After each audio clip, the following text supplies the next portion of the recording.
Sebagai salah satu kelurahan dari 13 kelurahan lainnya di Kecamatan Tak-Takan, Kelurahan Tak-Takan terkenal dengan daerah pengrajin perhiasan emas dan perak. Di mana di kelurahan ini ada 3 kampung, yakni Kampung Buah Laler, Kampung Kepandian Got, dan Kampung Tibasurak, yang masyarakatnya berprofesi sebagai pengrajin emas dan perak. Bahkan para pengusaha toko emas dari Serang seperti Pasar Rau, Pasar Ciruas atau dari Cilegon biasanya datang ke wilayah ini untuk memberikan orderan agar pengrajin membuat perhiasan seperti cincin maupun kalung dibuat di daerah tersebut sesuai pesanan. Luas wilayah Kelurahan Tak-Takan yang berada di Jalan Buah Laler RT 01 RW 03 ini sekitar 345,230 hektar. Wilayahnya memiliki potensi pertanian yang cukup mumpuni dan memiliki UMKM yang cukup potensial untuk dijalani. Dengan populasi penduduk sebanyak 7.837 jiwa, yang terdiri 3.813 jiwa berjenis kelamin perempuan dan laki-laki sebanyak 4.022 jiwa, serta terdapat 1.929 kakak. Kelurahan ini memiliki jumlah rukun warga atau RW sebanyak 10 RW dan rukun tetangga atau RT sebanyak 22 RT. Sedangkan secara geografis, Kelurahan Tak-Takan berada di ibu kota kecamatan. Di sebelah barat berbatasan dengan Kelurahan Cilowong, sebelah timur berbatasan dengan Kelurahan Lielang dan Panggung Jati, sebelah utara berbatasan dengan Kelurahan Umbul Tengah, sementara sebelah selatan berbatasan dengan Kelurahan Kalanganyar.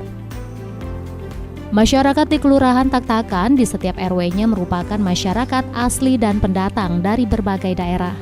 Selain itu, Kelurahan Tak-Takan mengunggulkan kegiatan ekonomi masyarakat yang sudah terkenal, yakni adanya kampung pengrajin perhiasan emas dan perak dari berbagai wilayah di Banten, dan pelaku UMKM yang bergerak di bidang makanan ringan seperti kerupuk. Menurut Lurah Tak-Takan, Erlinawati, Kelurahan Tak-Takan terkenal dengan kampung pengrajin perhiasan emas dan perak, di antaranya yang berada di Kampung Buah Laler, Kampung Kepandian Got, dan Kampung Tibasurak. Dari ketiga kampung tersebut, Kampung Kepandian Got lah yang masih eksis hingga sekarang.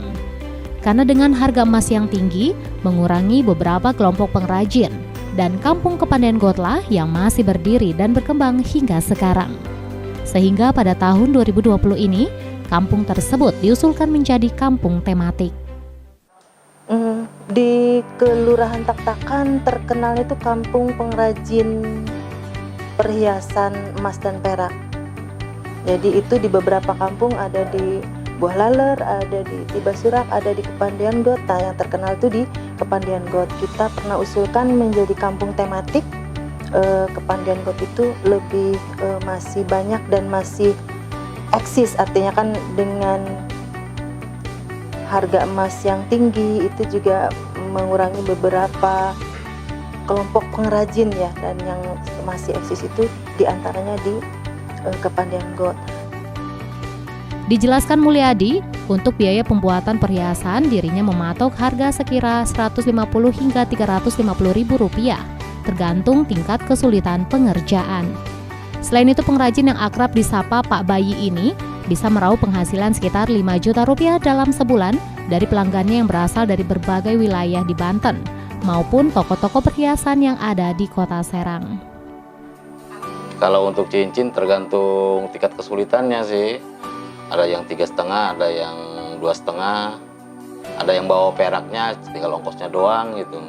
Kalau ongkosnya sendiri berapa itu? Kalau ongkosnya paling 150. Sampai yang paling sulit? Paling sulit 3,5, terima bersih. Selain itu, Kelurahan Tak-Takan juga memiliki UMKM unggulan lainnya yang juga turut mendapatkan dukungan dari Kelurahan Tak-Takan, yakni pembuatan kerupuk dapros atau yang memiliki singkatan yaitu kudapan berbentuk ros. Kudapan ini berbentuk bunga mawar warna-warni berada di lingkungan Cori. Usaha ini memiliki potensi yang luar biasa. Melalui pelatihan keamanan, bahan pangan, dan pengemasan bagi para pelaku UMKM ini, nantinya bisa secara mandiri dalam meningkatkan perekonomian keluarga. Sedangkan PR pihak kelurahan selanjutnya adalah akan menjalin kerjasama dengan Dinas Perdagangan Koperasi dan UMKM Kota Serang dalam masalah pemasaran. Sehingga kerupuk dapros khas Tak-Takan ini bisa dijual di gerai-gerai minimarket di Kota Serang. Lalu juga ada pembuatan kerupuk dapros kudapan berbentuk ros karena memang kerupuknya berbentuk mawar warna-warni. Nah, itu potensi kita juga, kita mengembangkan supaya potensi yang ada tersebut berkembang. Ditambahkan Mariana, kerupuk dapros ini dipasarkan di sekitar kota Serang dan luar Banten sebagai oleh-oleh khas kota Serang.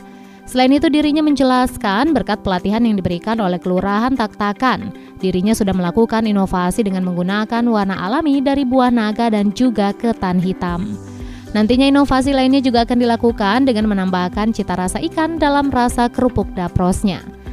Diharapkan hasil yang bisa didapatkan sebulan sebesar 4,5 juta rupiah sehingga usahanya bisa semakin berkembang.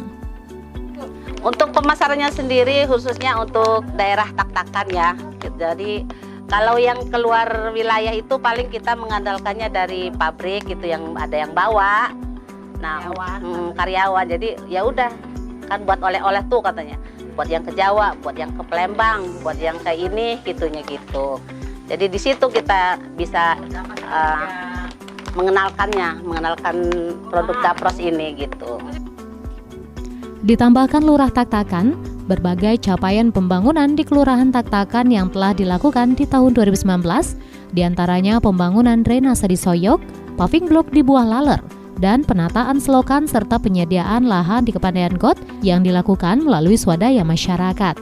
Sehingga diharapkan dengan adanya pembangunan infrastruktur ini, kesejahteraan masyarakat di Kelurahan Tak-Takan semakin meningkat.